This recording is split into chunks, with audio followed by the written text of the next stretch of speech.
Sirotons le houblon, le podcast qui fait glou-glou dans tes oreilles.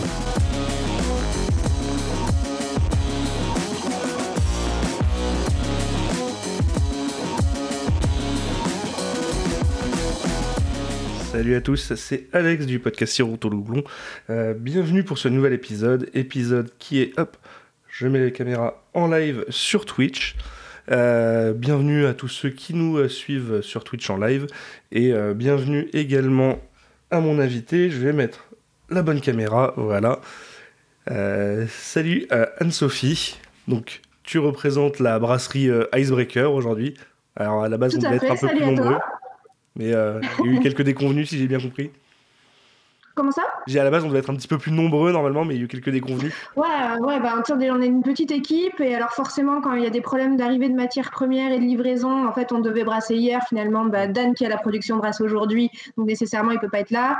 Et nous, avec du coup mon autre associé qui est aussi mon compagnon dans la vie, on a un bar, on a un employé qui a le Covid, donc il faut qu'il aille travailler au bar. Donc je suis seule, mais tout va bien, ça va bien se passer. On va commencer doucement par déjà un peu présenter la brasserie, donc Icebreaker Brewing.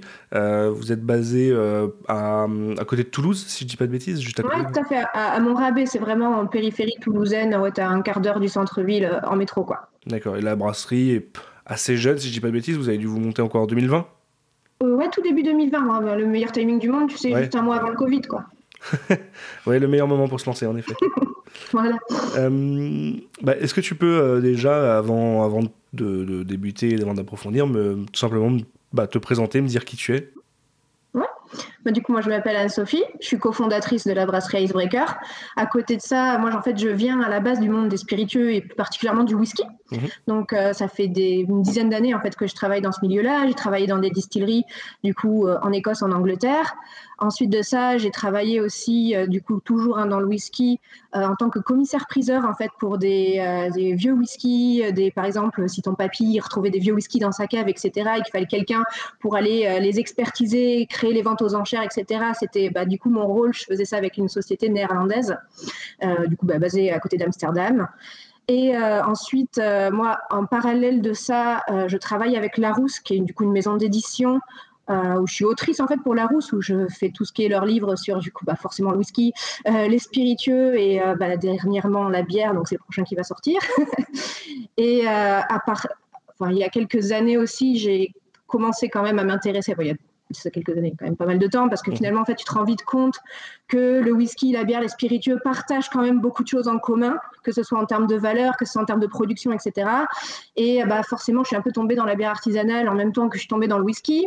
En habitant en Écosse, en habitant avec toute cette culture anglo-saxonne de la bière, forcément, tu es toujours un petit peu dedans aussi. Et j'ai travaillé en fait pendant 2 ans aussi pour Brewdog. Donc, que j'imagine beaucoup de gens connaissent, bien sûr. qui est la brasserie un petit peu pionnière en Europe, qui a ramené un petit peu la mode de l'IPA, etc., en 2007, donc il y a un certain temps. Je m'occupais en France d'être leur relais, en France, tout simplement, que ce soit sur beaucoup de sujets, parce qu'on n'était que 2, donc de toute façon, tout ce qu'il fallait gérer en France, qui n'était pas géré par l'importateur, en fait, c'était un petit peu nous qui devions le gérer. Donc, on était à la fois sur des salons, à la fois s'occuper de tout ce qui est question de communication, de marketing, de commercial, etc., etc.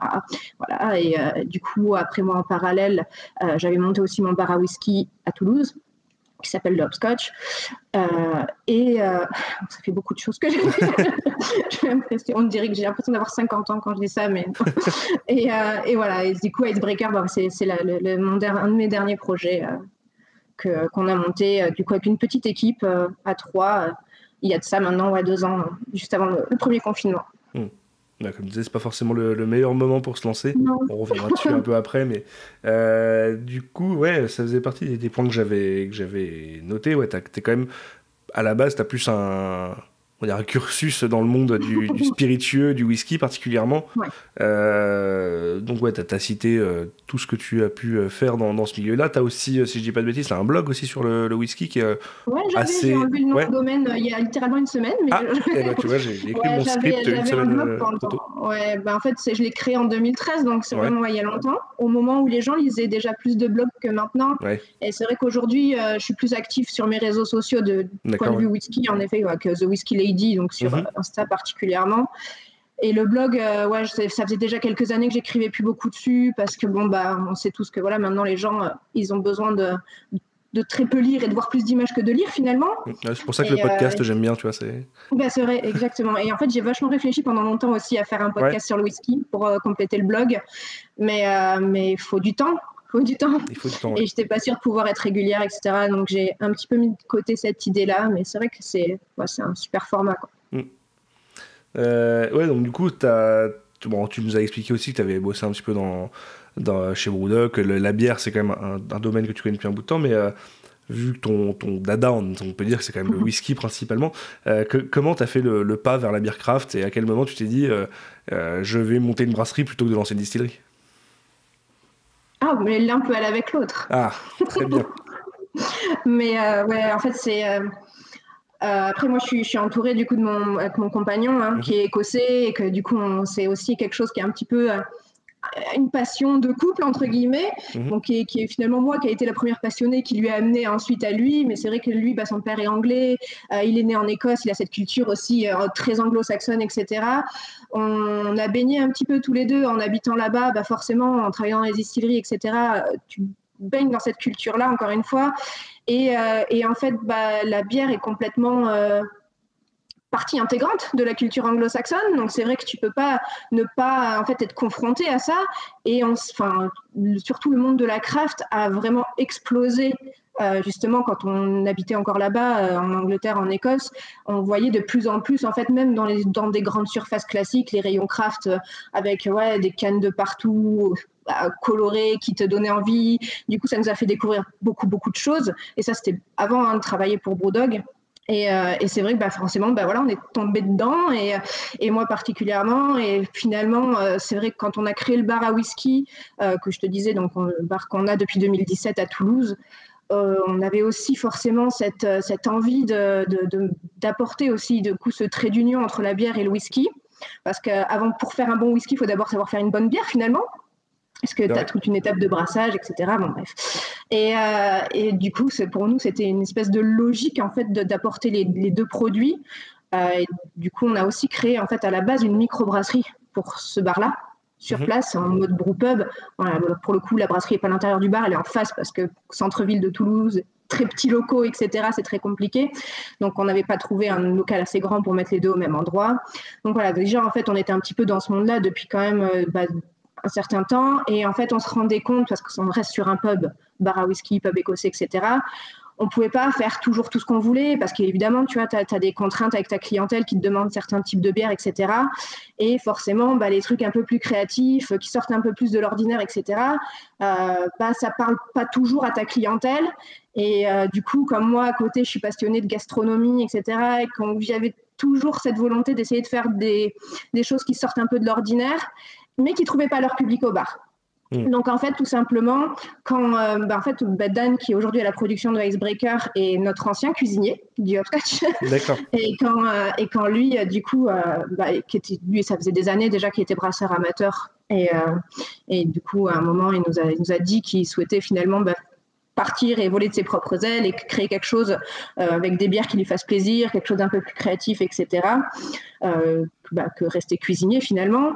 On a vu une opportunité aussi pour nous, et on s'est dit on va le rejoindre dans cette aventure-là, et justement faire quelque chose de complètement différent de ce qu'on fait en fait déjà au bar, et de pouvoir avoir cette liberté en fait d'être créatif, etc., et justement de parler finalement à une autre clientèle que celle purement du pub.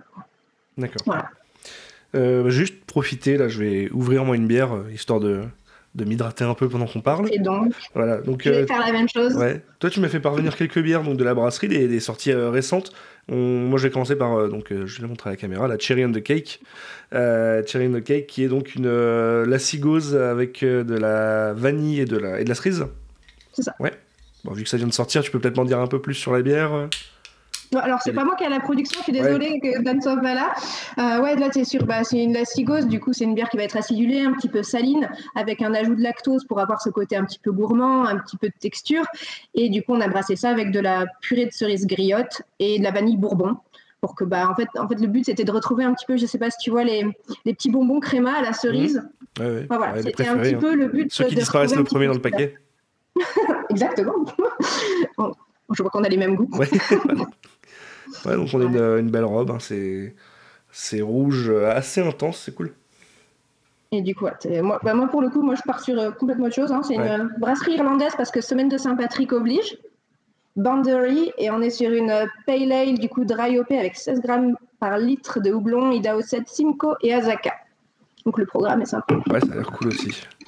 Et donc moi je vais partir sur la Cherry on the Cake, mais après j'ai quelques autres bières si le podcast dure, je tomberai pas à court. On pourra parler des autres après, en effet. Parce que pour le coup, tu m'as envoyé 3 bières. On est sur 3 nouveautés de 3 styles complètement différents. Alors, on est sur la Lacigose. Après, il y a une double NEIPA et un Imperial Stout. Donc, on verra dessus. J'ai pas réfléchi à t'envoyer des choses finalement peut-être un peu moins fortes en alcool. Parce que j'aurais peut-être dû. Ouais, c'est vrai que si le podcast dure sur la longueur. Ça sera de moins en moins articulé. Que du 10 degrés. Ouais. Mais non, mais au moins ça montre le savoir-faire de la brasserie et la largeur de gamme, le fait que ça joue sur différents styles. C'est quand même, je trouve assez intéressant. On est à une époque où le houblon est quand même relativement prédominant dans les bières, même si on se rend sur les styles plébiscités par les bières geeks, on a quand même un panel assez large, mais les bières houblonnées sont quand même toujours celles qui fonctionnent le mieux. Et c'est intéressant de voir qu'il y a des brasseries qui ne restent pas à 100% là-dedans et dans ce qui pourrait presque être une voie de facilité. C'est l'intérêt d'être indépendant et de faire un peu ce que tu veux. Quoi. Si tu fais toujours la même chose, tu t'ennuies, même je pense en tant que brasseur ou brasseuse. Tu vois, c'est vrai que je pense que quand tu crées ta propre entreprise, ta propre brasserie, derrière, la volonté, elle est quand même de pouvoir faire ce qui te plaît, même si derrière, évidemment, le but c'est que ça plaise à la personne qui l'achète et qui la boive, il faut avant tout que ça te plaise à toi. Est-ce que y a un style quand même que tu préfères ou que vous préférez à la brasserie de manière générale Ouais. C'est ce que tu es en train de boire. Ouais. Du coup, tout ce qui est gauze, particulièrement tout ce qui est la cigose, etc. Alors, pas personnellement parce que je suis allergique au lactose, donc moi, nécessairement, la cigose, voilà, ça sent très bon, mais c'est vrai que moi forcément c'est pas personnellement ce que je préfère boire parce que je peux pas nécessairement, mais je sais que ce que Dan et Rod, du coup mon autre collègue, c'est vraiment ce qu'il préfère. Dan, je sais que ce qu'il adore brasser, vraiment le gauze, la cigose, même les sours fruités, les milkshakes sour, des choses comme ça. Je pense que c'est ce qu'il préfère brasser.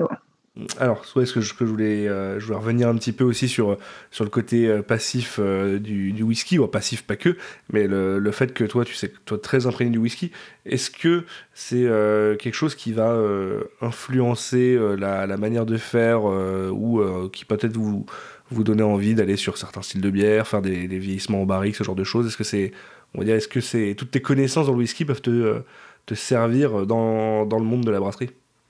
Oui, bien sûr, comme je te dis, c'est 2 milieux qui sont hyper connectés. Et évidemment, le lien le plus évident, c'est le vieillissement en fût. Nous, justement, l'avantage, on va dire que du fait, en fait, justement, d'avoir cette connaissance-là du whisky, ça me permet aussi d'avoir en fait des connaissances derrière des distilleries, des profils de whisky qui sont faits chez telle ou telle distillerie, dans telle ou telle région, etc.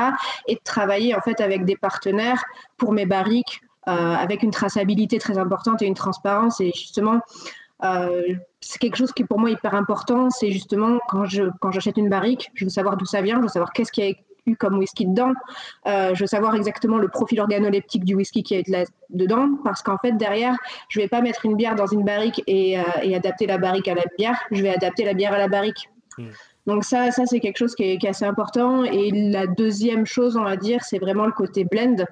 Donc c'est-à-dire que quand tu fais de la bière barriquée, tu peux très bien mettre ta bière en barrique et l'embouteiller finalement, l'encanner telle quelle. C'est-à-dire sortir de barrique, tu la remets en fermenteur, forcément tu recarbonates, etc. Et derrière, tu l'embouteilles. Ou tu peux blender, c'est-à-dire que tu peux mélanger à différentes proportions de barriques différentes, qui ont des profils finalement, des profils aromatiques différents pour arriver à tel ou tel profil de bière que toi tu recherches. Et ça, c'est vraiment le travail d'un blender. Et finalement, ça, c'est quelque chose qui est beaucoup plus compliqué, hein, évidemment, à blender. C'est plus compliqué que d'embouteiller ce qu'on appelle, on va dire, des single casks.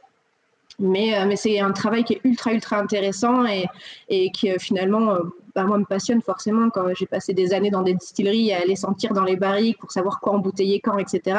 Nécessairement c'est quelque chose qui m'intéresse beaucoup et c'est quelque chose qu'on développe petit à petit, parce qu'il ne faut pas non plus aller trop vite, parce que forcément c'est quand même, ça fait que 2 ans qu'on a été créé. Faire des bières barriquées, ça demande un savoir-faire. Tu vois, tu peux pas non plus trop en sortir tout le temps, de toute façon, parce que ça prend du temps. Et en fait, quand tu mets la bière en barrique, tu sais jamais quand elle va en ressortir. Parce que tu peux pas dire, je mets cette bière en barrique pendant 3 mois et non, en fait, c'est toute la magie, entre guillemets, de la barrique, c'est qu'il faut goûter souvent, pour savoir finalement quand elle est prête, quand toi elle te plaît et qu'elle est prête à être embouteillée, quoi. Il faut laisser faire le temps, c'est pas quelque chose que tu peux anticiper, deviner d'avance. Ouais, c'est ça. Parfois, tu vois, je vois des posts style on a mis de la bière en barrique, rendez-vous dans 6 mois.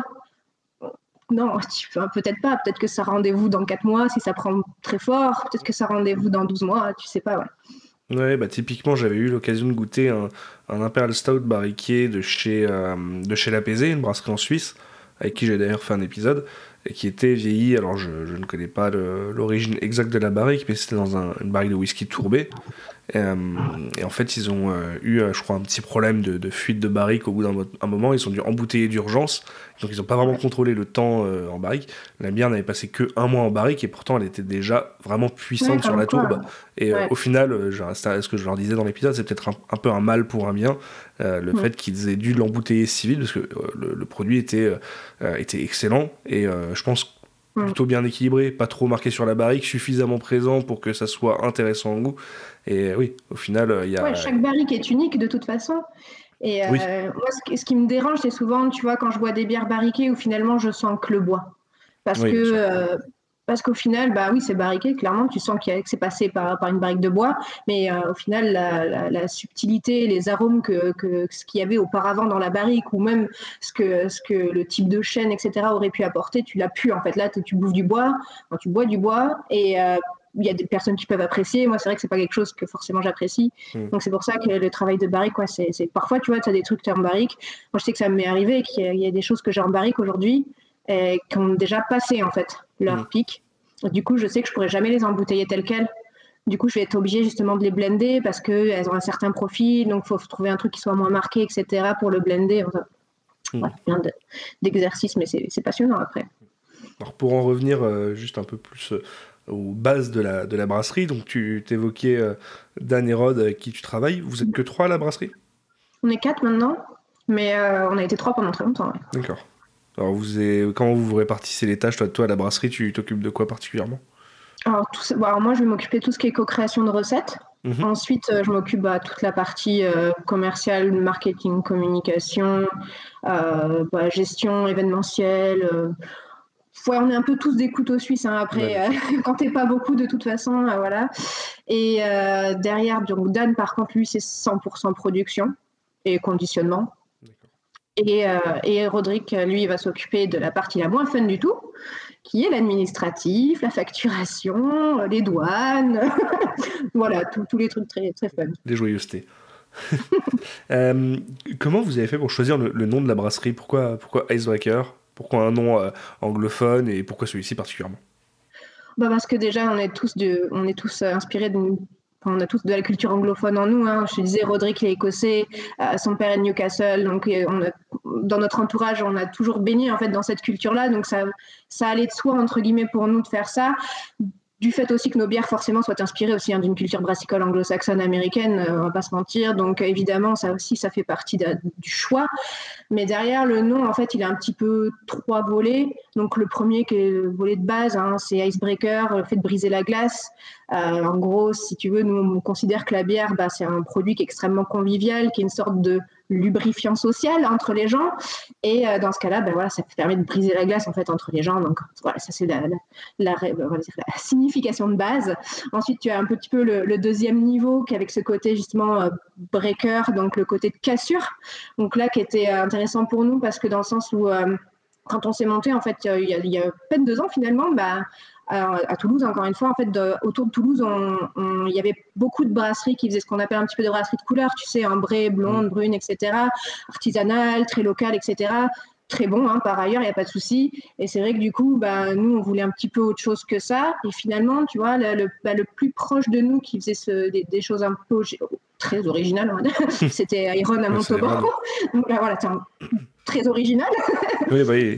Et du coup, c'est vrai que nous, à Toulouse, il n'y avait pas grand monde qui, même, tu vois, on était les premiers, par exemple, à faire de la canette à Toulouse, il n'y avait pas encore trop ça, alors que c'est une grande ville et tout, mais ça se faisait pas trop. Et du coup, c'est vrai que, du coup, voilà, c'était ce côté casser un petit peu les codes, etc., du breaker. Et derrière, la dernière signification aussi qui est très importante forcément pour nous, c'est surtout par rapport au logo, tu vois, c'est un houblon qui soutient un iceberg en fait hors de l'eau. C'est par rapport à tout sur le verre. Ouais, exactement, voilà. C'est tout ce volet en fait un petit peu entre guillemets co-responsable, avec vraiment nous on a des valeurs qui sont assez fortes derrière l'entreprise. On travaille avec de l'énergie d'origine renouvelable, on transforme nos drèches via un méthaniseur pour faire du biogaz, on travaille avec des associations tout au long de l'année, à la fois pour des causes environnementales, mais aussi pour des causes vraiment sociétales, que ce soit du coup l'émancipation des femmes dans le milieu brassicole, comme la cause animale qui nous tient aussi beaucoup à cœur. Voilà, il y a tout ce volet un petit peu engagement en fait qui est dans le logo aussi et qui nous tient à cœur. Donc voilà, c'était un peu un logo à 3 niveaux. Et le nom aussi. Mais ouais, j'avais justement noté que vous étiez une brasserie qui est quand même relativement engagée et qui le fait savoir, que ce soit aussi bien au niveau de la communication que des bières qui sont produites. Récemment, il y a la deuxième, on va dire, vague des bières de ce que vous avez appelé la gamme, si je dis pas de bêtises, des Icons. Qui était la deuxième série, la première série qui a dû sortir à peu près 1 an, si je dis pas de bêtises. C'est ça, en février de l'année dernière. Ouais. Voilà. Et une série qui va venir mettre en avant des femmes qui sont justement engagées activement dans leur domaine respectif pour mettre en avant les femmes. Alors j'ai plus toutes les bières en tête. Dernièrement, il y a une sur la deuxième série, il y a eu notamment une qui mettait en avant les femmes qui étaient engagées. Celle-ci typiquement. Celle-ci, je ne l'ai pas eu sous les mains, justement, tu vois. Ouais, en fait, on avait 3. Du coup, alors l'année dernière, tu en avais 3 également. Ouais. L'année dernière, du coup, c'était Frida Kahlo, Ada Lovelace et Rosa Parks. Le but, en fait, c'était de mettre en avant, finalement, des femmes qui ont participé à faire changer un petit peu le monde, ou alors des femmes qui participent toujours, à l'heure actuelle, aujourd'hui, justement, à changer le monde, mais dans leur domaine respectif.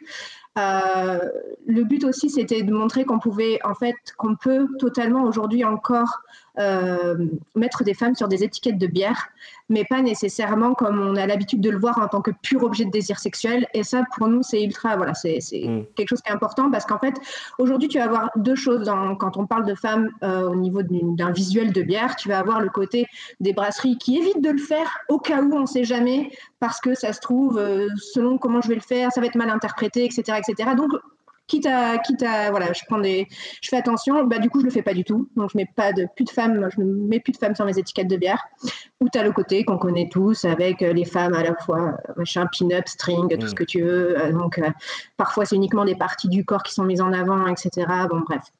Donc en fait, il n'y a pas un peu d'entre les deux, tu vois. Tu as quelques brasseries qui quand même continuent à mettre des femmes sur leurs étiquettes de façon assez artistique, etc., où il n'y a pas de débat. Mais ça reste vraiment minoritaire, en fait. Et voilà, c'était un petit peu le but de montrer qu'en fait, mettre une femme sur une étiquette de bière, oui, mais la mettre en tant qu'objet de désir sexuel, non. Et c'était vraiment... cette idée-là, et puis évidemment de mettre en valeur forcément des femmes qui ont des combats qui sont hyper importants pour l'avancée de la société. Et en fait, là, sur cette dernière série, tu as les petits QR codes justement pour comprendre un petit peu le combat de chaque personne. Et tu vas voir à la fois une personne très connue et à la fois une personne en fait qui se bat pour la même chose, une femme qui est beaucoup moins médiatisée. D'accord. Et du coup, c'est aussi l'intérêt. Il y a, et donc il y a eu aussi d'autres séries ou d'autres bières qui étaient pareilles avec des engagements mais autres, notamment, alors je ne sais plus quelle bière c'était exactement, mais je me souviens que vous aviez fait une action assez large pour la cause animale. C'était pour des chiens à l'adoption, si je dis pas de bêtises. Tout à fait. On travaille avec un refuge local qui s'appelle Agir pour les animaux, qui est pas très loin de chez nous. Et on a une bière de base qu'on fait toute l'année qui s'appelle la Puppy Slushy, qui est une double NEIPA où tu as un petit chien, un petit malamute en fait dessus. Et justement, on avait sorti un petit peu avant l'été, à la grande période malheureuse chaque année des abandons. On avait collaboré avec eux. On est allé prendre en fait des photos de chiens qui étaient à l'adoption à ce moment-là au refuge pour les mettre en fait eux sur l'étiquette de bière avec en gros un petit texte comme quoi fallait penser à eux aussi et que ces chiens-là ils étaient à l'heure actuelle finalement abandonnés et qui recherchaient une nouvelle famille. Et sur les 3, il y en a encore un qui recherche encore une famille, mais il y en a 2 qui ont été adoptés déjà. Mais bon, comme quoi, c'est quelque chose. C'est quelque chose qu'on refera, je pense, de toute façon chaque année, que ce soit avec des chiens, que ce soit avec des chats, avec des nacs, etc.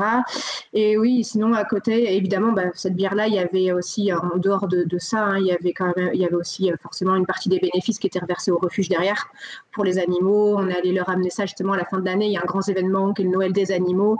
On leur a ramené, grâce à la vente de cette bière-là, tout un tas de jouets, de paniers, de croquettes, de soins vétérinaires, etc. Donc c'était top. Et oui, on avait fait une bière aussi qui s'appelle Fuck Corrida, comme son nom l'indique. Voilà. C'est assez explicite, ouais. Ouais, voilà, je pense que t'as pas besoin de contexte, quoi. Surtout nous dans le sud, hein. Oui. Voilà, culture. T'as d'autres comme ça en tête, idées d'engagement que vous avez eu, que ce soit sur travers des bières ou autres. Tout le volet anti-gaspillage alimentaire. Donc on avait fait, en fait, plusieurs fois par an, on fait des grosses collectes de fruits abîmés aussi, qu'on demande finalement que ce soit des professionnels ou des clients, des particuliers, de nous amener en fait tous leurs fruits un petit peu rabougris, un petit peu vieux, les bananes toutes noires que tu n'as pas envie de manger chez toi, etc. Nous, on leur offre de la bière gratuitement quand on nous ramène des fruits.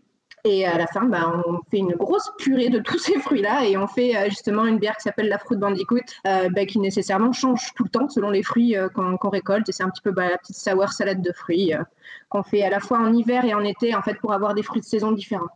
Ouais, la dernière est sortie il y a pas si longtemps que ça. De mémoire, il y a une version. Cet été, ouais. Il y a une version barriquée en plus derrière. Ouais.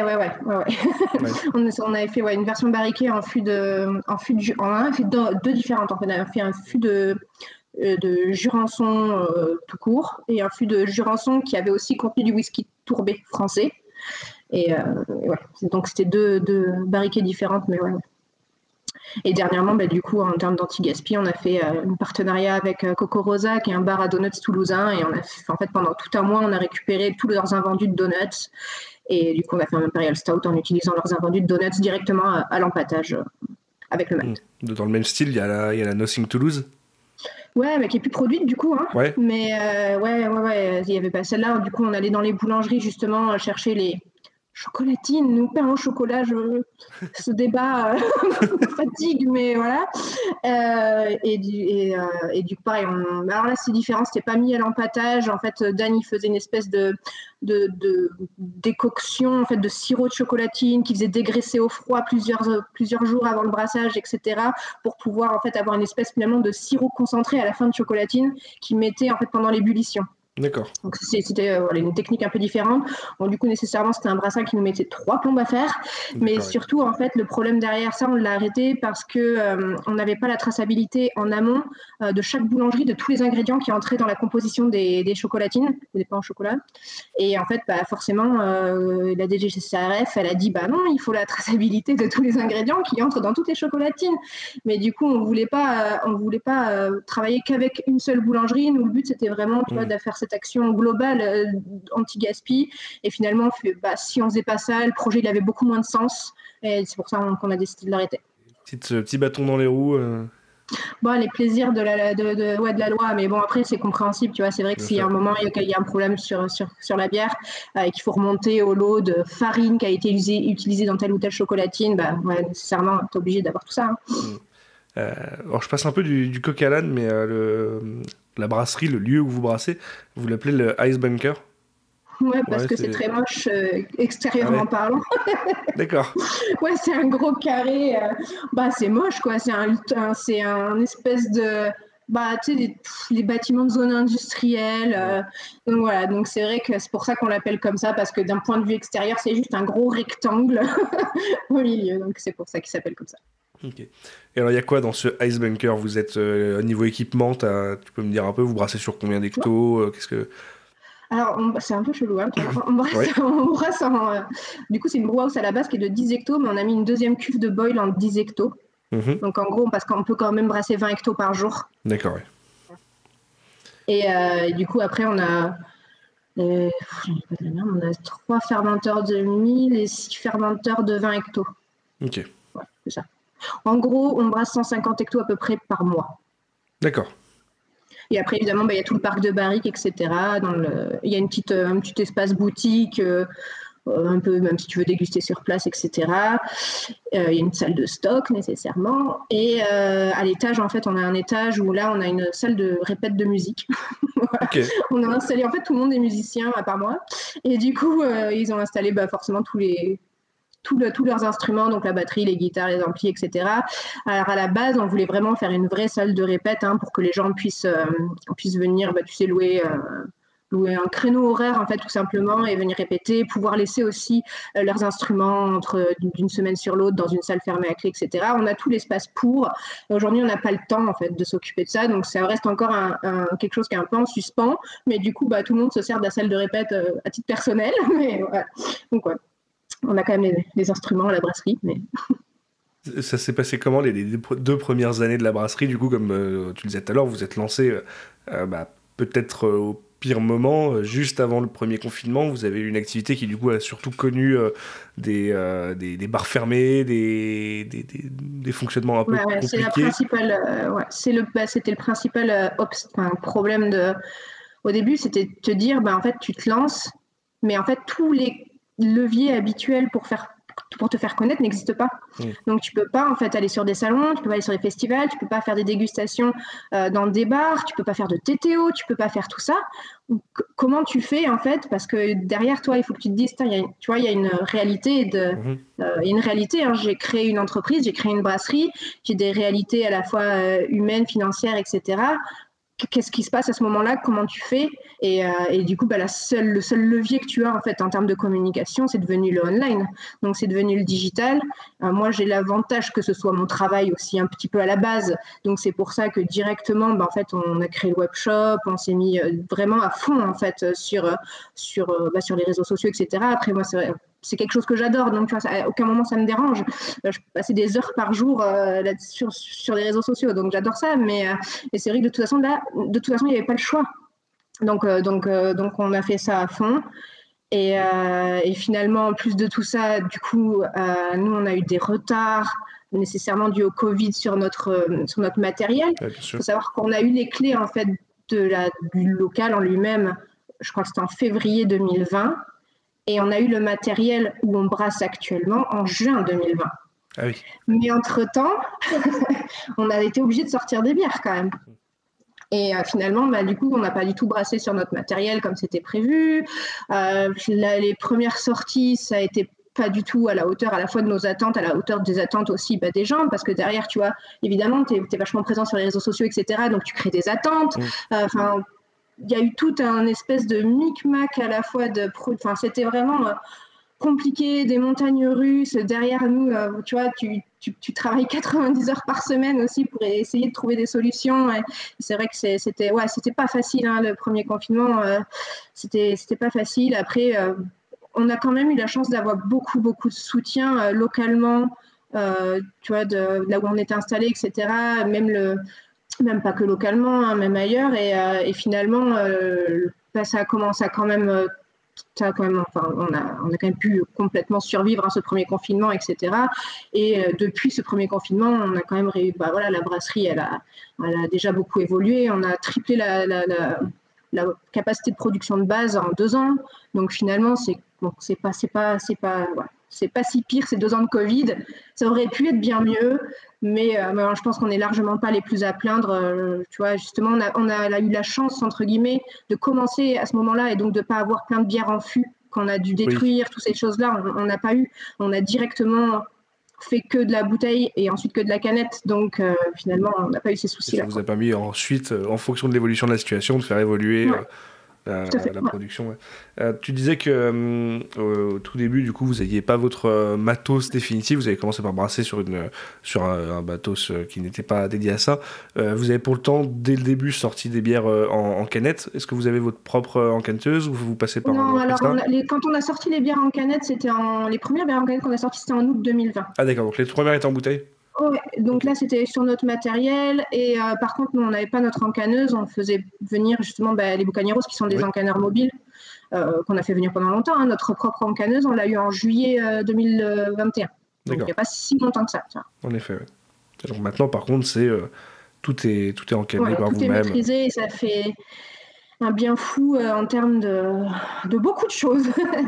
Bon, évidemment, tu as toujours des petits réglages au début qui sont un peu compliqués quand tu dois t'occuper toi-même de ton encannage, hein, que ça c'est pour tout le monde. Mais ça, c'est tellement plus facile en termes d'organisation de travail. Savoir qu'avec les Bucaneros, en fait, toutes les bières devaient être prêtes à un jour spécifique. Donc, si tu voulais encanner tous tes fermenteurs un jour, ils ne revenaient pas le lendemain. Donc, c'est-à-dire qu'il fallait que tout soit bon et parfait ce jour-là, en termes de carbo, en termes de tout ce que tu veux. Et forcément, tout n'était jamais bon ce jour-là. Il y avait toujours des problèmes. Donc, c'est pour ça que en flexibilité de travail, c'est quand même top de pouvoir avoir son propre matériel et de gérer son emploi du temps comme on veut et de pouvoir encanner en fait, quand c'est prêt, quoi. Là, je suis en train de regarder, je suis sur la page Untappd de la brasserie. Je vois qu'il y a, si je dis pas de bêtises, 107 bières différentes référencées. C'est-à-dire que vous faites... C'est possible. C'est-à-dire que vous faites quand même une grosse majorité de bières éphémères. Ouais, c'est ce que je te disais. Nous, on a ce truc de dire... on s'ennuie si on fait toujours la même chose. Donc, on a une petite gamme permanente avec 3 bières, une American Pale Ale, une IPA, une double IPA. Point. Et en fait, après, tous les mois, on fait entre 4 et 5 bières éphémères. Donc oui, en effet, il y a plein de bières éphémères. Mais parce que c'est vraiment quelque chose c'est un modèle déjà qu'on nous demande, hein. On nous demande tout le temps de la nouveauté finalement. Ouais, bien sûr. Donc tu t'adaptes aussi à ça. Mais de l'autre côté, c'est quelque chose aussi que Dan, qui a la production, aime parce que sinon il s'ennuie. Et il y a le côté aussi, encore une fois, tu es indépendant, tu peux faire ce que tu veux, tu as ton côté, tu peux faire exprimer ton côté créatif comme tu veux. Et c'est pour ça qu'on aime bien aussi ce modèle de bière éphémère. Votre modèle de vente, de distribution, vous êtes quand même plutôt présent dans des réseaux de cavistes ou est-ce que vous faites aussi pas mal de fûts pour être présent en bar? J'imagine que vous avez une répartition qui doit être assez bien définie maintenant. Alors, ça bouge tout le temps, hein, mais on fait un peu de tout. On va faire justement beaucoup de cavistes. Forcément, tout ce qui est réseau caviste, ça va être on va dire une majorité.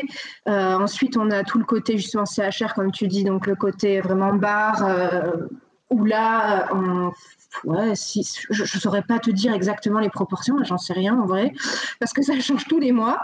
Mais en fait, nous, ce qu'on essaye de développer là particulièrement, c'est vraiment tout l'aspect fût inox, parce qu'il y a aussi toute une problématique environnementale avec les key-kegs qui, évidemment, on en fait parce qu'on nous en demande, et c'est très pratique forcément sur du one-shot, etc., quand tu fais des événements et tout.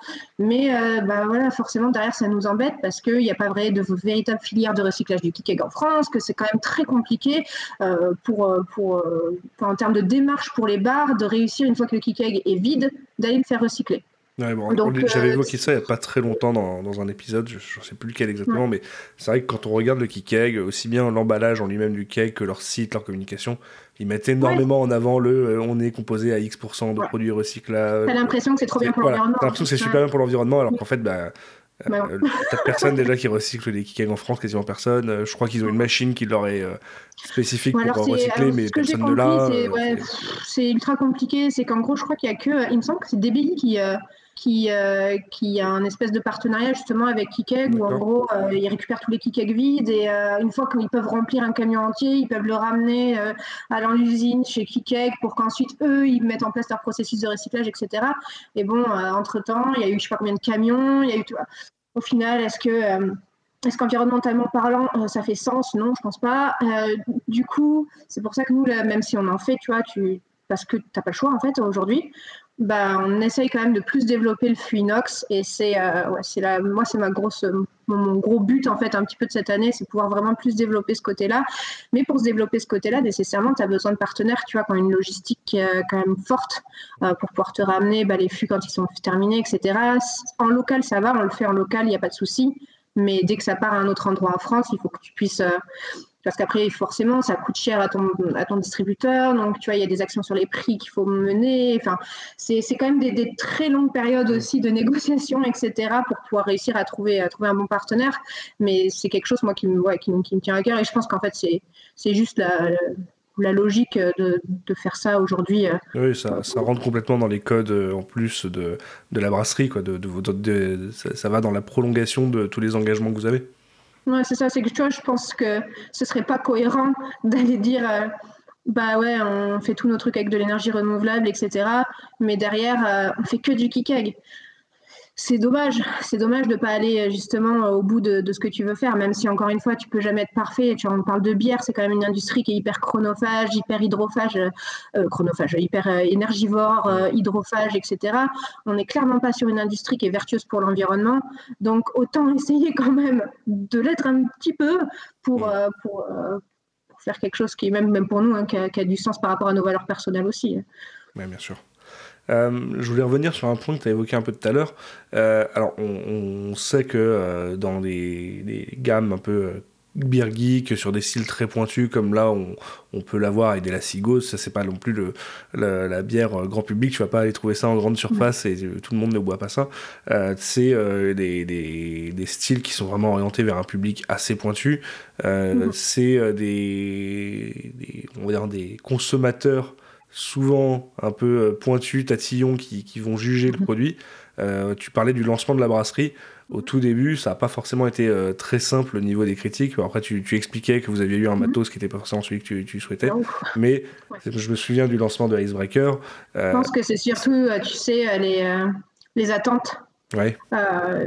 Mais du fait de la communication, du fait que, tu vois, derrière, comme on n'avait que le levier en ligne, etc., et que moi, c'est un levier que finalement, comme c'était mon travail à la base, je maîtrise un peu les codes.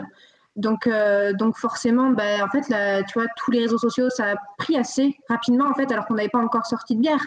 Mais ça a pris quand même.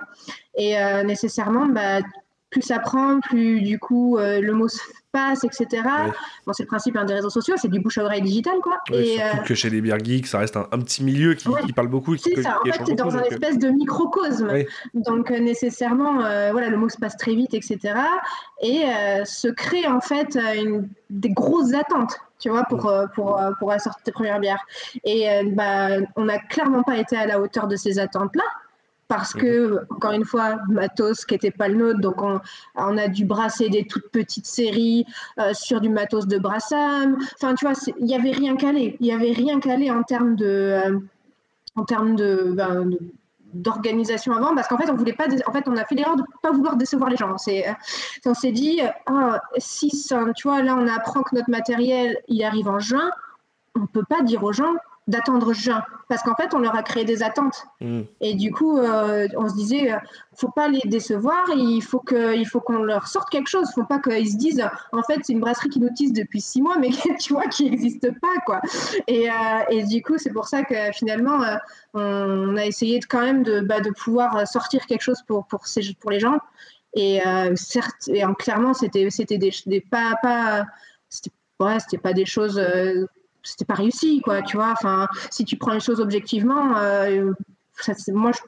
encore une fois, c'est personnel aussi. Je pense qu'en effet, c'est pas du tout aujourd'hui représentatif de ce qu'on fait, parce que c'est vrai que. Mais ce qui est dommage, évidemment, tu as des gens qui se sont arrêtés à ces premières bières et que je comprends complètement, tu vois. Tu te dis, peut-être que tu as été déçu une fois, tu n'as pas envie d'être déçu une seconde fois, ok.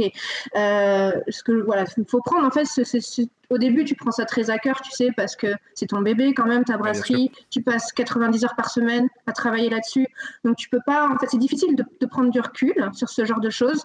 Et finalement, en fait, tu vois, il faut juste te dire, ouais, il faut prendre ça avec humilité, tout simplement, et se dire, ouais, c'est vrai, je pense qu'en effet, ils ont raison. Et ils ont raison, mais on va leur prouver en fait qu'on peut faire mieux, mais nous on va pas aller débattre sur les réseaux sociaux. Tu vois, c'est très stérile les débats sur les réseaux sociaux, ça sert à rien. Donc nous notre argument finalement derrière, ça va être notre produit plus tard. Et en fait, c'est tout simplement ce qu'on a décidé de faire, c'est juste d'attendre, de sortir des bières avec notre vrai matos, etc., etc. Et aujourd'hui, tu vois, de ces consommateurs qui avaient été déçus des premiers lancements au début, on a plein de gens qui reviennent vers nous maintenant et qui disent « Oh, putain, vous m'avez réconcilié, c'est trop cool, etc., etc. » Et en fait, c'est finalement ça, maintenant, ça fait plaisir, tu vois, quand tu reçois du coup ce genre de commentaires, etc., et tu dis « Bon, voilà, finalement, en effet, voilà, le lancement, tu vois, c'est un peu des montagnes russes où tu as un lancement qui a très bien marché, hein, objectivement parlant, ça a très bien marché en termes de vente, etc.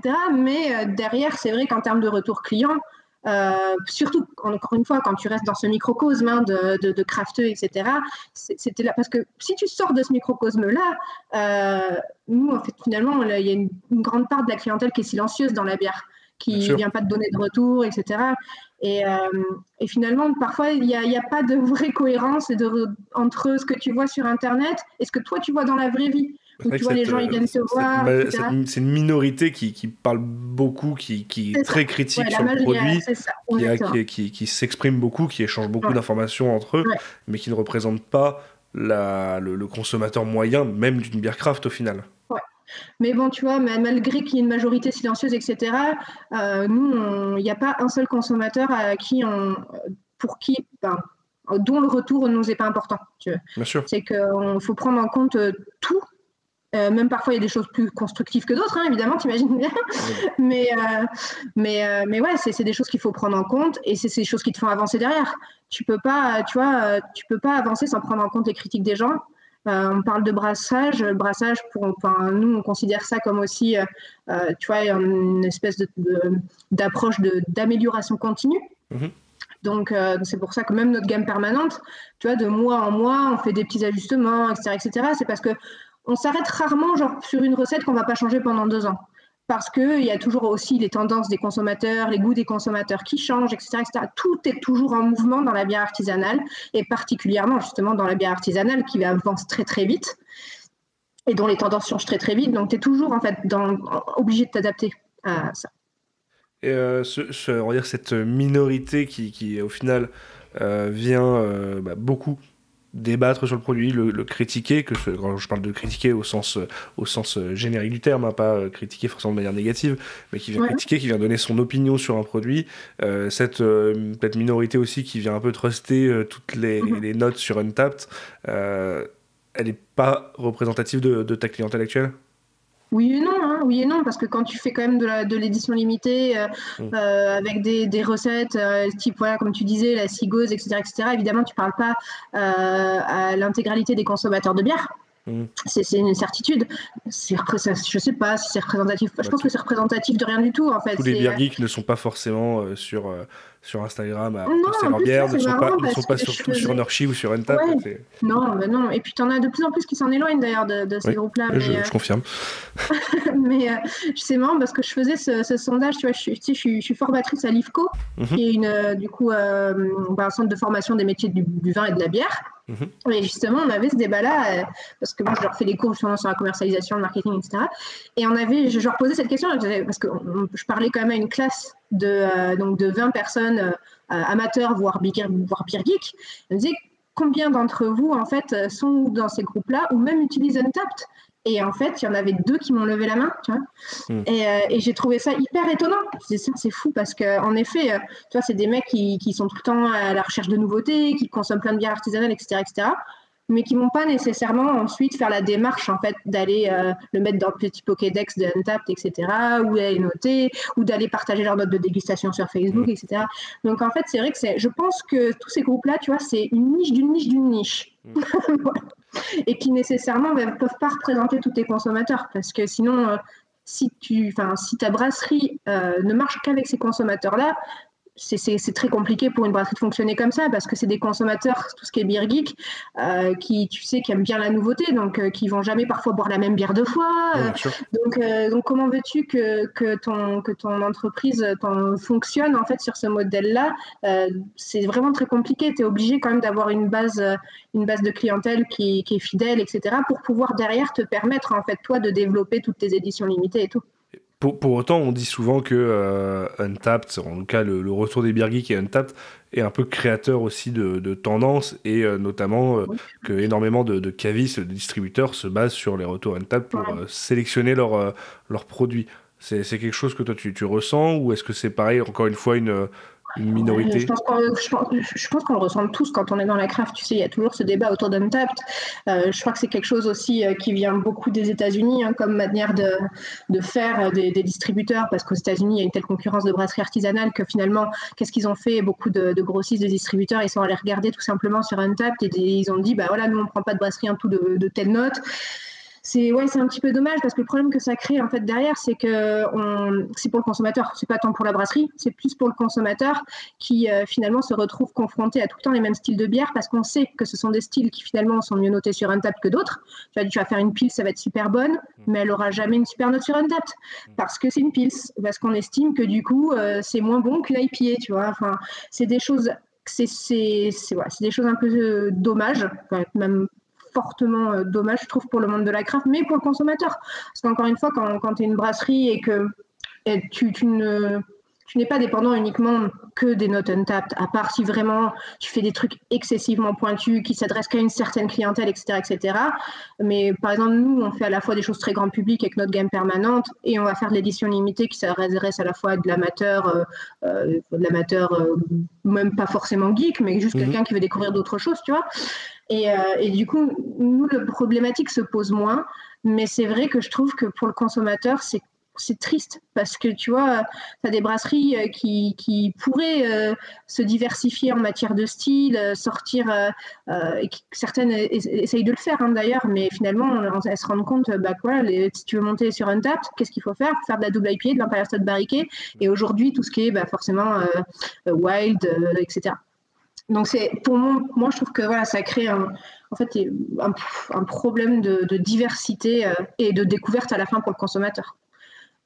Mais bon, après il y a des avantages aussi à Untappd, il n'y a pas que des inconvénients, il y a aussi plein d'avantages. Donc c'est un outil, c'est un réseau social, ça dépend comment tu l'utilises, et c'est toujours la même chose, quoi.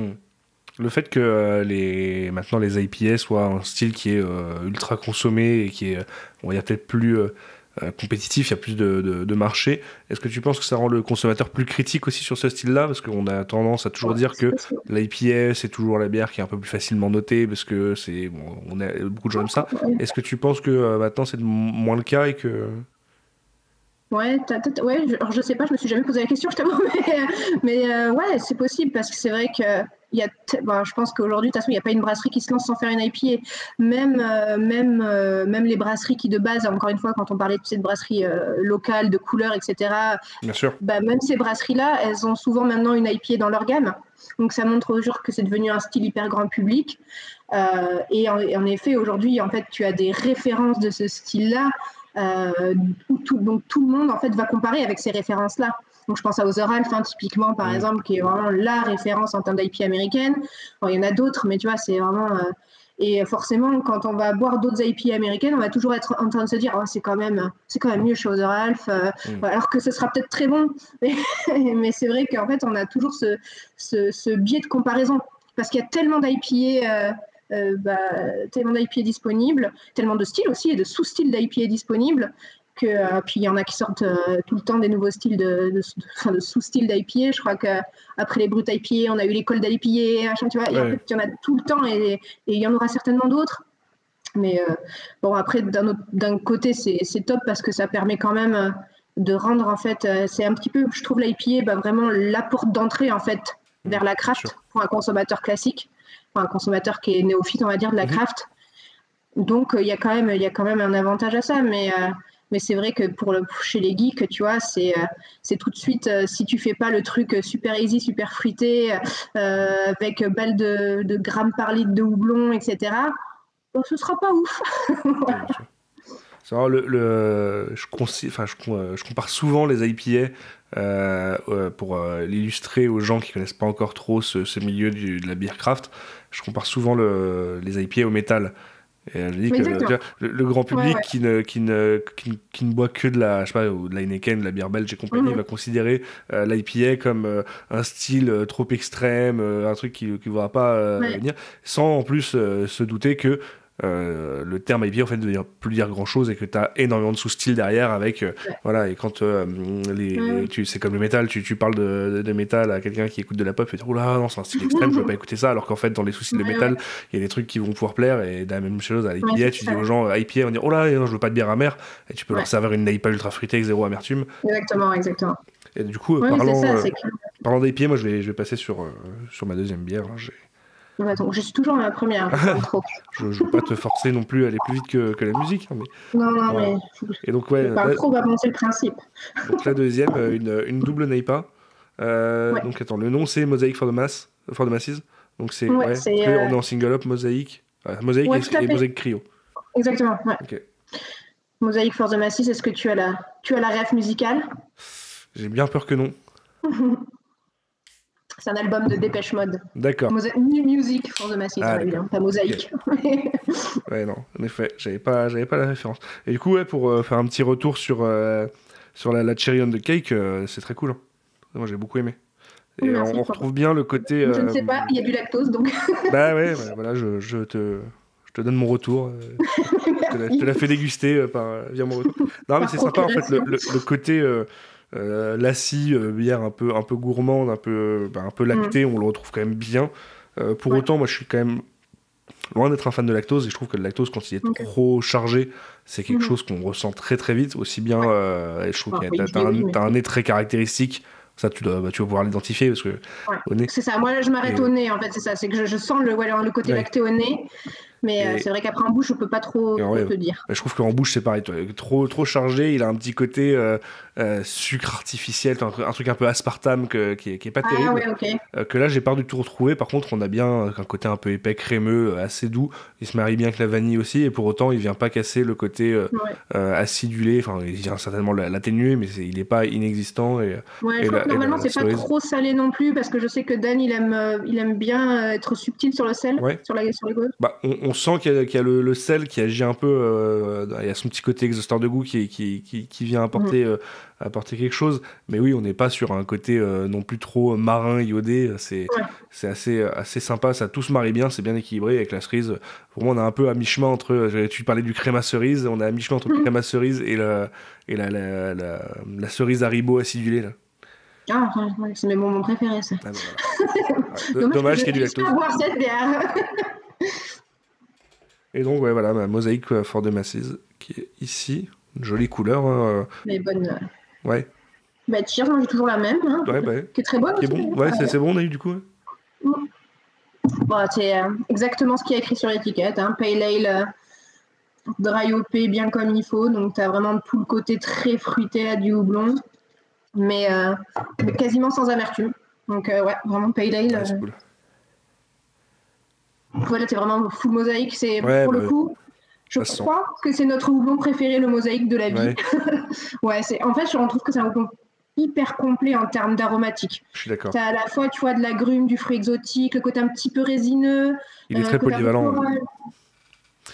C'est simple et efficace. Et on le retrouve très bien au nez. Alors, ça s'entend certainement depuis tout à l'heure, j'ai le nez pris, je suis un peu malade, donc ça me casse un petit peu quand même les aromatiques, mais le Mosaïque, on le sent quand même très très facilement, ça a l'air assez puissant. En plus avec du cryo, du coup, bien plus condensé. Et donc là, double NEIPA, on est quand même à 9 degrés. 9 degrés, ouais. Voilà, un peu plus lentement que celle d'avant. Ouais, je me suis aussi préservé parce que celle d'avant, je n'ai pas servi l'intégralité de la canette. Il fallait que je puisse tout goûter. C'est pour ça. Je triche. Alors que moi, j'ai tout bu. Mais bon, la 4 degrés 5, je triche aussi. Ah oui. Ouais, bah tu m'aides pas, c'est toi qui m'as envoyé des bières à 10 degrés aussi. J'aurais dû. Je t'avoue, j'ai pris les dernières nouveautés et je me suis pas trop réfléchi à ça, ouais. Et bah c'est pas mal du tout. Je retrouve pas 9 degrés quand je la bois. Non, ça, ouais, jamais. On sent que c'est une double IPA, il y a quand même un peu d'épaisseur et on sent qu'il y a de la matière. Après, le côté alcooleux des 9 degrés, honnêtement, il est plutôt bien masqué. Le mosaïque, il est bien là. Je trouve qu'il a encore un poil vert. Mais je sais pas, peut-être qu'elle est elle a été fraîche aussi. Il n'y a pas si longtemps. Ouais. Mais il y a un bel équilibre entre ce côté vert, un peu la petite amertume qui est sympa, que moi j'aime bien, même si c'est pas forcément ce qu'on retrouve le plus dans les NEIPA en temps normal. Et l'aromatique derrière qui est aussi bien tropicale, bien juteuse. Une pointe un peu agrume aussi. C'est cool. Et c'est trompeur du coup. Je sais qu'elle fait 9 degrés, je vais essayer de me. Elle est traître. Je vais essayer doucement, mais il y a un goût de reviens-y en plus. Donc. La dernière fois en pression, après 2 pintes, j'étais un peu étonnée. Oui, c'est vrai qu'elle est à 9 degrés. Oui, 2 pintes, ça commence à parler un peu là. Je voulais revenir sur un point que tu as évoqué vite fait au tout début, parce que je t'avais demandé pourquoi tu t'es lancé dans une brasserie plutôt que dans une distillerie. Tu me disais que l'un n'empêche pas l'autre. Il y a des projets parallèles, il y a des choses à venir. Il y a toujours milliards de projets tout le temps. Quand tu es entrepreneur, je pense que ta vie est faite de projets et que même la nuit, tu penses à ce que tu pourrais faire, etc. Et évidemment, quand tu viens du monde du whisky et que tu es passionné par le produit, etc., tu penses toujours à pourquoi pas un jour moi aussi, tu vois, me dire, évidemment, ça fait partie de mes rêves de pouvoir avoir ma propre distillerie. Quand on a monté Icebreaker, on a directement pris en compte en fait que ça pourrait peut-être un jour le devenir, c'est-à-dire que par exemple on a fait déjà les démarches nécessaires auprès des douanes au cas où. D'accord. Ouais. Donc là, tout ce qui nous manque, ce serait un alambic, parce qu'on a déjà toutes les autorisations, etc. Mais bon, maintenant, ce qui nous manque, c'est plus que ça. C'est de la place aussi, parce que qui dit whisky dit quand même gros parc de barriques, beaucoup de place et nécessairement aussi une formation, parce que même c'est pas parce que tu as travaillé dans des distilleries que tu es capable de faire un bon whisky ou de faire un bon gin, tu vois. Donc ça fait partie des projets à plus ou moins moyen terme. Mais d'abord, nous, avant de se lancer là-dedans, en fait, le but, ça serait quand même de partir au moins 1 an, se former avec différentes distilleries, des distilleries dont on aime les profils aussi, des spiritueux, pour pouvoir justement d'abord en fait avoir une expertise de la production avec ces distilleries-là, bien s'entourer, et ensuite peut-être voir si en effet on veut se lancer dans l'aventure ou non, et pas juste acheter un alambic et faire 150 000 tests. On préfère d'abord maîtriser quand même tout le process technique avant de se lancer là-dedans, parce que c'est quand même évidemment encore une fois des gros investissements, etc. Sachant qu'aussi pour un whisky, même si tu vas du coup, à partir du moment où tu vas sortir ton whisky de l'alambic et le mettre en barrique, tu dois attendre minimum 3 ans pour légalement le sortir et l'appeler whisky. Donc c'est-à-dire qu'en fait, tous tes investissements que tu fais, tu n'as pas de retour sur investissement pendant 3 ans. Donc il faut aussi évidemment toujours penser à ces choses-là. Donc c'est pour ça que tu as beaucoup de distilleries aujourd'hui qui font du whisky, mais qui parallèlement vont faire du gin. Parce que justement, là, tu peux directement avoir de la trésorerie, vendre ton spiritueux direct au sortir de l'alambic, etc. Ouais, les brasseries qui se mettent aussi au spiritueux, on en voit de plus en plus dans les brasseries craft. Il y a quelques exemples, bons ou moins bons, mais là j'ai en tête, tu vois, la Débauche qui a continué un peu son expérience en parallèle sur des spiritueux très craft dans le même état d'esprit.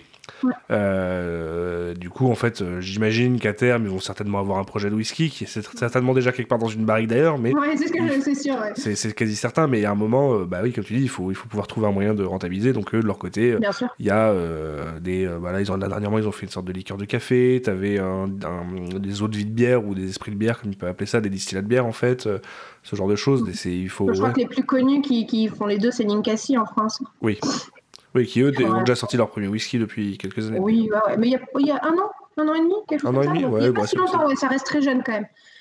Mais bon, c'est des modèles. Encore une fois, parce que je dis, il y a tellement un lien en fait qui est presque logique, et en fait le whisky reste une continuité de la bière, que moi ça me paraît logique, mais derrière c'est quand même des métiers très différents. Donc je pense qu'il y a quand même, il est quand même nécessaire de se former. Et bon, moi, j'ai pas souvent très confiance en justement les spiritueux de bière qui sortent comme ça, sans qu'on comprenne trop qui l'a fait, comment, etc. Quand il y a un petit peu un manque de transparence derrière, j'ai tendance toujours à faire un pas de recul, parce que c'est vrai que ça peut être très bon et je peux être surprise.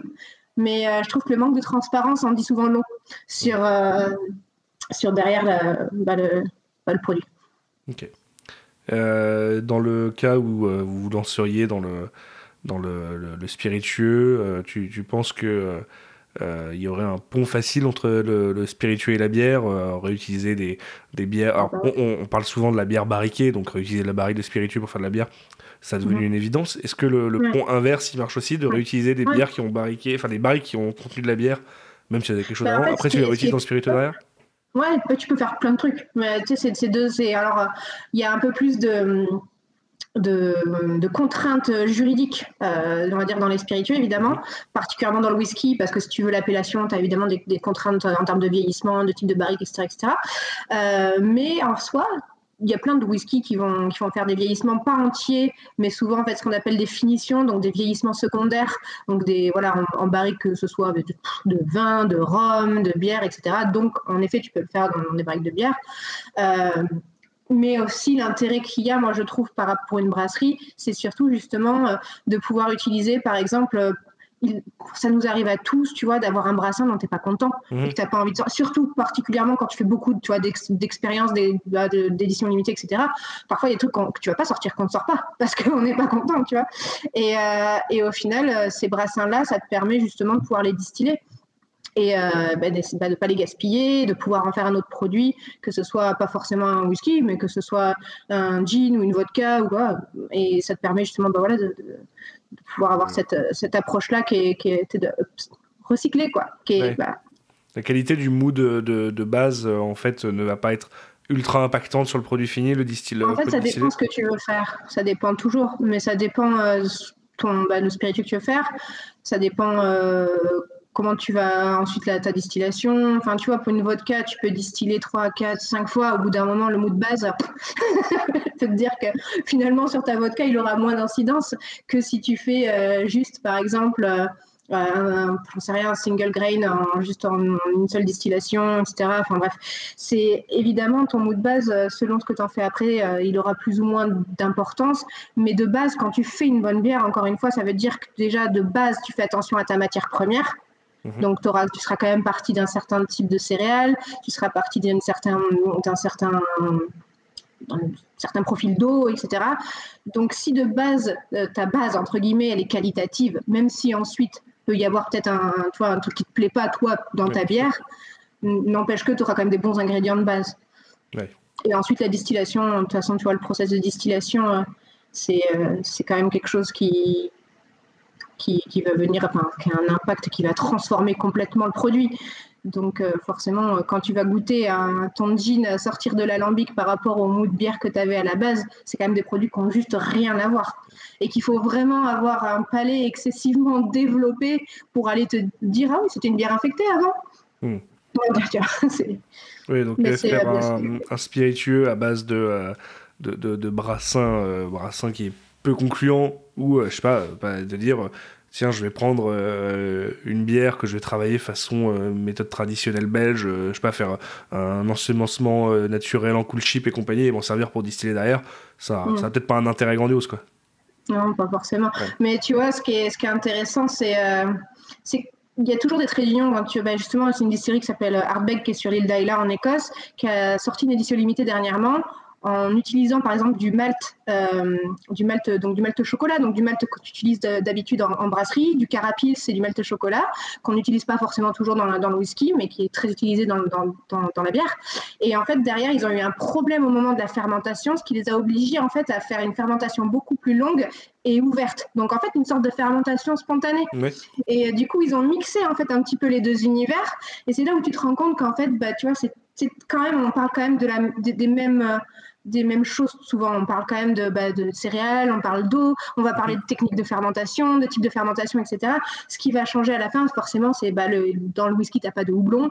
Ensuite, derrière, ta distillation et vieillissement. Mais même, parfois, tu peux avoir vieillissement dans la bière, tu vois. Donc, finalement, mais c'est pour ça que c'est des mondes qui sont tellement... qui coexistent et qui cohabitent, quoi.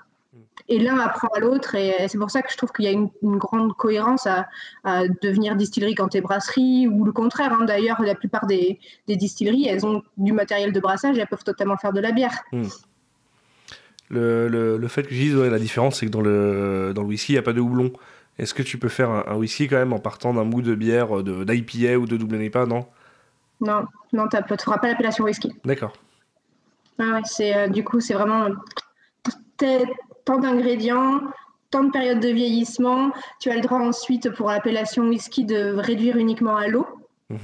Et tu peux pas, ou de pas réduire du tout, ou de réduire à l'eau. Et tu as le droit, le seul ajout que tu as le droit, c'est du E150A, qui est une espèce de colorant caramel. En gros, c'est pour ça que tu vois, dans les whiskies en grande surface, tu vas avoir des whiskies en fait, qui sont super jeunes et qui n'ont pas forcément de base pris beaucoup de couleurs de leur fût, mais qui sont quand même hyper marron foncé, etc. Parce qu'il y a ce colorant-là dedans. Et, voilà. Donc c'est le seul truc que tu as le droit de rajouter en fait, dans le whisky. Mais tu n'as pas le droit de houblon. Alors, quels seraient le futur de Icebreaker? Est-ce qu'il y a des choses qu'on peut voir venir à court terme? Ça peut être aussi bien, je sais pas, une prochaine édition limitée d'un certain brassin ou à plus long terme. Est-ce qu'il y a des choses dont tu veux nous parler? Qu'est-ce qu'il y a là-bas? Là, il y a les bières d'anniversaire qui sortent là à la fin du mois. Donc déjà, c'est notre les premières nouveautés, première étape. Donc on va sortir en fait 2 duos de bières d'anniversaire, dont une collab. On a fait aussi une collab là qui sort le 31 mars avec le Jacken, qui est un bar à craft de bière à Bordeaux. Donc ils sont venus et on a fait une collab. Alors là, un truc pour le coup, encore une fois, c'est une gauze pomme, céleri et salicorne. Donc, okay. C'est pas un jus détox, hein, c'est bien une bière, mais ouais. Mais c'était assez fun et tu vois, on se posait souvent la question justement pourquoi il y a très peu de brasseries qui travaillent la pomme. Alors que nous, c'est vrai qu'on a un verger à côté en fait, et du coup on va tout le temps chercher des pommes là-bas. On avait déjà fait justement sur les Icons, on en a une aussi qui est une petite sour à la pomme. Et bon, déjà c'est sûr que c'est pas évident à travailler. Il y a aussi ce côté où je pense qu'on a tellement cette image de l'arôme de pomme en tant que faux goût souvent dans la bière. C'est ce que je me faisais comme remarque à moi-même, tu vois. Je me disais que ça devait jouer. Et donc c'est pour ça que je me dis c'est peut-être ça, tu vois, qui du coup fait peur, mais enfin, pour le coup on a trouvé ça hyper intéressant à travailler. Là, celle qu'on avait sortie là justement en février, qui est une petite sour, tu vois, 4,5 degrés, avec du coup de la vraie pomme, tu sais, qu'on a mixé, etc. Ça fait une espèce de presque d'hybride cidre-bière hyper léger. Et en fait, c'est hyper intéressant quoi, gustativement, mais donc voilà, c'est sûr que c'est hyper léger. La pomme, c'est aussi assez compliqué, je trouve, à faire ressortir, hein, parce qu'on en a mis quand même un sacré paquet, et tu vois, ça reste quand même, je trouve, assez subtil. Mais ouais, c'est vrai qu'on se faisait cette réflexion-là, et donc je n'ai pas trop de réponses à t'apporter, parce que nous-mêmes nous posons la question de pourquoi il n'y a pas plus de travail sur la pomme. Tu as des fruits qui reviennent tout le temps dans la bière, les fruits rouges évidemment, la pêche, l'abricot, c'est des choses qu'on voit partout. Et à côté de ça, il y a des fruits qu'on travaille quasiment jamais. La pomme en fait partie. On voit très peu de poires travailler aussi, alors que bon, c'est il y a eu quelques, moi les quelques bières que j'ai goûtées avec de la poire, il y a des trucs qui sont ultra réussis. Je reprends toujours en référence la Peekaboo de Hoppy Road, qui pour moi est juste incroyable quoi. C'est quoi, Poire Tonka, ouais. Ouais, ça marche. Donc ouais, je pense qu'il n'y a pas de barrière en vrai, tu vois. Même sur les fruits, nous parfois, tu sais, quand on fait justement les collectes de fruits abîmés, on nous ramène des trucs qu'on n'a jamais travaillé et on se dit qu'est-ce qu'on va pouvoir faire, est-ce que ça va marcher et tout. Et au final, tu peux tout utiliser. C'est évidemment après c'est mélangé avec d'autres fruits, etc. Moi là où j'ai eu plus de mal, je t'avoue, c'est sur le kiwi par exemple. Ouais, mais j'allais en parler. C'est vrai que j'ai eu l'exemple d'une bière au kiwi en tête qui m'était revenue vite fait, une sour kiwi qui avait fait, je crois, l'effet papillon. Je sais plus s'il y avait autre chose que du kiwi dedans, mais c'était il y a peut-être 2 ans de ça. Et ouais, c'est vrai que c'est moins travaillé. Après, c'est peut-être plus compliqué aussi le kiwi. Je sais pas. Ouais, je t'avoue, pour le coup, on nous en a jamais ramené justement sur les collectes de fruits et nous, on en a jamais travaillé le kiwi. Mais toutes les bières au kiwi que j'ai pu déguster, que ce soit des bières françaises ou étrangères, etc. Mais je sais pas, je trouve que tu vois, il y a toujours il manque un peu quelque chose, où il y a un truc peut-être un peu gênant presque sur l'acidité, sans le fruit. Enfin, ouais. Alors je pense que ça doit être assez compliqué à travailler du coup. Mais comme quoi, il y a toujours des trucs à faire. Est-ce que toi, il y a des sujets que tu voulais aborder, que j'aurais pas abordé? Parce que je me suis un peu fait le tour de tout ce que je m'étais noté, je pense. Mais non, écoute, pas nécessairement. On a déjà parlé une bonne heure, quasi 1h15, donc c'est vrai que je pense qu'il y a des choses à dire. Oui, il y a toujours des choses à dire, de toute façon. Non, toujours pas finir ma pale ale, mais... alors la question que je peux te poser pour quasiment une ultime question pour conclure, les bières de chez Icebreaker, si jamais on veut découvrir le produit, les goûter, où est-ce qu'on peut vous retrouver? Voilà, déjà sur le site internet, hein. On a un webshop avec on livre partout en France. Donc, livraison gratuite quand tu remplis un carton de 24 cannes, plutôt pratique. Ensuite, on est présent, forcément, on est beaucoup plus présent évidemment en local dans notre région. Bien sûr. Donc là, je peux pas te faire une liste de tous les cavistes, non, mais voilà. Mais local, dans la région, localement, etc. Dans le réseau VNB aussi. Ensuite, on va du coup, c'est pareil, dans des bars. On est distribué aussi pas mal dans le nord de la France, dans le nord-est et sur toute la côte ouest. Donc tout ce qui est Grand Ouest en fait. Donc la région de Poitiers, de Nantes, à Bordeaux. Là, ce que je te disais, le 31 mars, on fait justement un événement de lancement là, à Bordeaux. Après, justement, le but aussi, c'est d'être présent sur pas mal de festivals dès qu'on peut. Donc, forcément, voilà, vous pouvez aussi venir nous voir à des festivals pour venir goûter les nouveautés. J'avais pu vous croiser à Nantes en fin d'année dernière. Là, cette année, vous allez en faire des festivals ? Ouais, cette année. Mais déjà, il y a le Blib qui a enfin annoncé. Alors, je ne sais pas s'ils l'ont déjà annoncé publiquement. Je spoil peut-être l'annonce. mais ouais, ils reviennent. Du coup, je crois que c'est depuis 2019, il n'y a pas eu le festival. Et là, ils reviennent début juin. Donc, c'est top. Nous, on sera à Poitiers là, pour le Poitou Beer Fest. Je crois que c'est le 9 et le 10 avril. Ensuite, qu'est-ce qu'il y a ? Il y a un projet là, qui se monte aussi d'un nouveau festival à Toulouse. Donc, pareil, on sera dans le coin. Et après, il y a toujours des choses qui se font au dernier moment. Donc, on verra. Après, on sera à Lille en septembre. Il y a quoi ? Je ne sais même plus ce qu'il y a, tu vois. Mais à partir de septembre, octobre, novembre, je sais qu'il y a tous les week-ends, il y a un truc, en fait. Gros instant pour les festivals de bière à ce moment-là. Ouais, c'est assez... c'est fatigant cette période, j'avoue, parce que c'est vrai que nous, quand on est que 3, maintenant 4, mais c'est vrai que du coup, on se partage en fait les festivals et on est tout le temps quelqu'un qui est sur la route entre septembre et novembre, mais bon. Mais nous, ça nous fait trop de bien parce que je te dis, pendant presque 2 ans, on n'a pas pu rencontrer les gens à cause du Covid et tout, donc c'est génial de pouvoir enfin, tu sais, échanger avec des gens en visu, quoi. Ouais, bien sûr. Ouais. Et pas juste via messagerie sur les réseaux sociaux, que ce soit, c'est vrai que c'est... Ouais, c'est des échanges qui sont complètement différents. Bien sûr. Et je pense que c'est bon pour moi. Je sais pas si du coup tu as un petit dernier mot. Non, rien de particulier. Merci en tout cas pour ton temps. Merci à toi, merci beaucoup. Pour tous les auditeurs du podcast, moi je rappelle juste que le podcast bien sûr est disponible sur toutes les bonnes plateformes de podcast. Si vous tombez dessus par hasard, n'hésitez pas à vous abonner pour être notifié de toutes les nouvelles sorties, à laisser une petite note, un petit commentaire, ça fait toujours plaisir et ça aide au référencement sur les plateformes de podcast. Et si vous voulez soutenir le podcast, on est aussi présent sur Patreon avec notamment des contreparties pour les donations. J'ai juste un dernier mot. Ouais, vas-y. Juste une recommandation. Il y a Anaïs Lecoq qui a sorti un livre qui s'appelle Maltriarcat et qu'il faut absolument que tout le monde lise. J'ai fait un podcast avec elle il n'y a pas longtemps qui est disponible depuis, je pense depuis 3 semaines, 1 mois. On a fait ça juste avant la sortie de son livre. Et oui, en effet, c'est vrai que très bon bouquin. Il faut faire passer le mot de ce livre. Parce que moi, je l'ai reçu, je l'ai lu, je crois qu'en un quart d'heure, c'était... moi, je l'ai lu d'une traite aussi, en effet. Il est hyper complet. Il n'est pas, comment on dit, c'est patronizing, il n'est pas condescendant. Oui. Tu vois, il n'essaye pas d'être moralisateur, de te faire la leçon. Tout à fait. Mais il y a tellement d'informations passionnantes.